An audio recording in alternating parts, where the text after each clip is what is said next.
Unahin na po natin ang sitwasyon ng mga magtatawid dagat sa Batangas. On the spot si Marisol Abdurrahman. Marisol?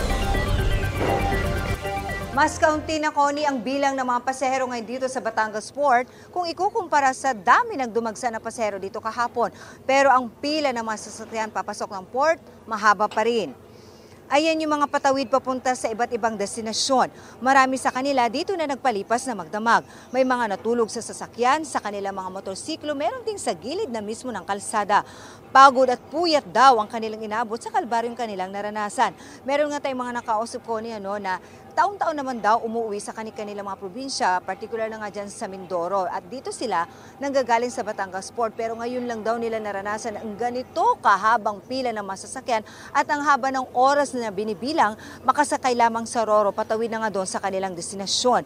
May mga pila pa rin naman sa mga ticketing booth pero mas kakaunti na ito di hamak kung ikukumpara sa pagkahaba-habang pila kahapon.